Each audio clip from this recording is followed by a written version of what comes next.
Set a few centuries after the original 2011 game, Warhammer 40,000 Space Marine 2 encompasses much of what makes the Warhammer series so great. Its dense lore is laid throughout the campaign, its brutal warfare is delivered across every mission, and its action kept me going throughout my time with the game. Warhammer 40,000 Space Marine 2 is the sequel to the original 2011 game. While the team behind the project say you don't have to have played the first game, I do highly recommend you do. Either that or watch a catch-up video. Much of the story campaign revolves around the Demetrian Titus and his past endeavors. There are important throwbacks to his career as an Ultramarine and his supposed heresy. The campaign kicks off during an ongoing invasion by the Tyranids. These hideous overgrown creatures have set their eyes on the planet of Kadaku. As the invasion begins, the Space Marines are sent in to fight them off, and so begins the explosive campaign in Warhammer Space Marine 2. Throughout the 13 story chapters, Warhammer 40,000 Space Marine 2 is delivered as a juicy morsel of intense action and war. Gorgeous cutscenes help immerse you in the story, while action-packed objectives kept me feeling involved in the fight. Every chapter felt incredibly well crafted, with large-scale assaults taking place in the distance. Massive buildings came collapsing down around me, and even the skybox lit up with falling debris and fleets of ships flying above. There's no shortage of polish here. Warhammer Space Marine 2 feels like a good old action game that we used to play back on PS3. Something that you would binge during your weekend and leave satisfied and craving more. What starts out as an innocent call for aid turns into a mission to save the galaxy from a dark threat. The climatic ending missions even have CG cinematics in between them that absolutely blew me away. Something you would expect from a World of Warcraft opening cinematic. The sheer production level here makes the campaign alone worth the spend, even if you don't stick around for the endgame grind modes. Space Marine 2 doesn't only excel in the scale of the story, but it also feels incredibly fun to play. Every hour stood out in its own way, be it flying around a large mountainside with a jetpack while enjoyingly squashing enemies on the ground below with a stomp, or fighting off swarms of Tyranids while a bomb armed itself before we sent it into a skyscraper to blow it up. This is all delivered in an experience that sort of reminded me of the first time I played Gears of War back in the day. You know, when you loaded up the game after unboxing your fresh new Xbox 360 and you could not believe that games could look that good. I had a similar experience with Warhammer 40,000 Space Marine 2. The level design is also impeccable, with tall buildings towering around you and full environmental vistas rolling off into the distance. I often took a break from the action to take in the sheer attention to detail put into every mission. Keep in mind that all the missions in the game span different locations and planets, so there's a lot to enjoy from a visual point of view. Moment-to-moment gameplay in Space Marine 2 plays into the fantasy of living as a Space Marine. These large brutes are the front lines in the war, and killing everything in sight was quite therapeutic. Played as a third-person action, the game relies on your traditional shooting mechanics while also pushing a close combat melee feature at the same time. Running and gunning felt great. Various weapons expand the game's shooting as the campaign plays out. Primary weapons come in both long and short-range forms. The Bolt Carbine is a slow-shooting scout rifle with great precision, but a slow fire rate. The Melter Rifle, on the other hand, is a close-range thermal weapon that shoots out a large blast of fire energy. However, this weapon has a low magazine, and it also means getting up close with the enemy. Weapons feel great to use. Even the odd special weapon, while they didn't last very long, had an impact. The Las Fusil, for example, is an incredibly powerful charged rifle that can even take down an elite brute with a headshot. Throughout the campaign, these unique weapons come and go, but they all provide a great taste of the variety the game has to offer. When it comes to melee combat, Space Marine 2 kind of forces you to adopt a parry and dodge system. Dodging an attack with perfect timing triggers a counter shot opportunity. Here I could quickly press a button and shoot the targeted enemy, dealing high damage, while also granting me an armor buff. This can also be triggered by performing a powerful attack. Parrying is a similar system. When a blue icon appeared on the screen, I had to press a button and parry the attack. Smaller enemies are executed as a result, but larger ones can be countershot. Both would then give me an armor segment. Melee works and feels just as great as a gun. The combination of shooting and close combat attacks provide non-stop action. It all ties together beautifully when you're shooting enemies, tossing grenades into another oncoming group, and fending off smaller enemies with melee attacks all at the same time. Again, the fantasy of being a Space Marine has never been so perfectly portrayed until now. Of course, Warhammer 40,000 Space Marine 2 uses Saber's Swarm engine, and it won't be a review of the game without mentioning the swarms. Similar to World War Z, Space Marine 2 has moments where thousands of enemies come swarming at you. They climb on top of each other to scale walls and gather in the distance to add drama to the scene.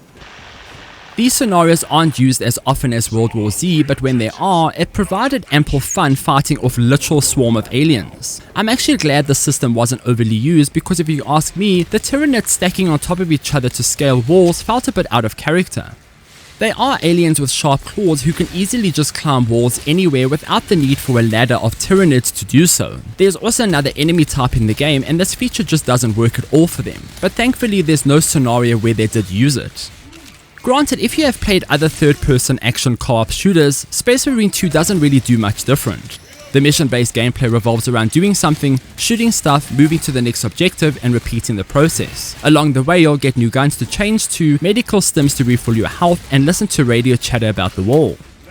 However, Warhammer Space Marine 2 does make this traditional shooter look and feel a bit better than the rest. The authenticity of the series adds a lot of personality to the genre, even if most of the fluff is pretty much the same as the past decade's greatest shooters. After their campaign, the rinse and repeat process is then delivered in the post-game grind mode called Operations. These missions take place at key moments in the campaign missions. So when you encounter a story chapter that says this squad is going here to do that, the Operation mission is that squad's mission that you're playing. This approach is actually quite brilliant. To actively engage in another objective that you remember seeing as a different character from a different perspective was a cool way to expand the story even more.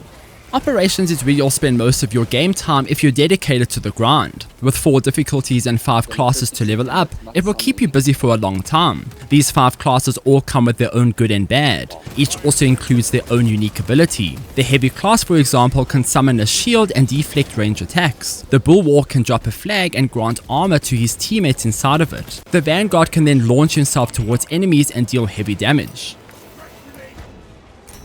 These classes are great to use and each come with their own perk trees to level up by simply replaying the missions. Higher difficulty missions grant more XP, but you'll have to have some perks already unlocked to withstand the extra damage on enemies. Weapons also level up and get better with increased damage, accuracy cooldowns and other perks.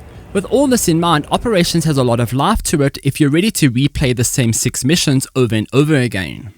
The mode is okay, but it isn't without its flaws. For starters, some classes just don't work as well as others, essentially making them more awkward to use in some missions. The Sniper class, for example, is a tough sell. Not all encounters benefit from long range, and the class just doesn't seem to be made for higher intense difficulties. The Ammo restricted class has a steep learning curve. Sure, you could use it, but be prepared to change your gameplay style completely.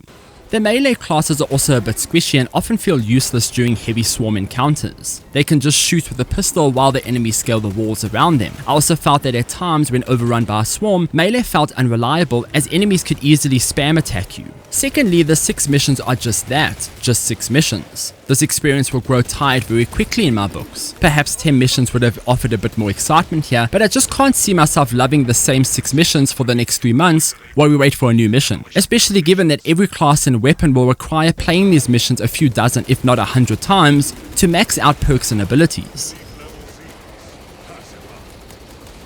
I do have hopes that Operations expands into something wonderful over time. Given how huge World War Z is now and the sheer amount of content available in the game, I hope Space Marine 2 gets there too. But I just expected a bit more than 6 missions at launch, especially considering how the campaign has absolutely zero replay value other than doing it again to collect some data pads. It would have been great to have some of these missions available in Operations to pad the content up a bit. Of course, there is also the PvP mode to add a bit of fluff here too. However, I wasn't able to test this mode given the low server count during the review, but I doubt I'll play much of this mode anyway. Warhammer 40,000 Space Marine 2 is a fantastic game. The campaign alone is outstanding and the endgame grind will provide countless hours of entertainment. It will be a better game with more content in say a year's time, so you have to ask yourself whether you want to spend the money now or just wait for a fuller package somewhere down the line. Everything about Space Marine 2 felt top notch. This is a good action game that is made better with friends, but again, those 6 operation missions are incredibly tedious. I worry about how long the game will be able to keep its player base around with just that content. With that being said, I haven't played an action game as exhilarating as this in a while. It is just good fun. I can't wait to see where the game goes from here. I'm sure Space Marine 2 will be the game I go back to quite often as new content drops. Its future definitely looks quite exciting. So those are my thoughts on Space Marine 2. Are you picking the game up? Let me know in the comments down below. Again, huge thanks to Focus Entertainment for sending a code through for me to review. I do appreciate it. While you're here, please do consider liking and subscribing, and visit glitch.online for more gaming, tech news and reviews. Until next time, farewell.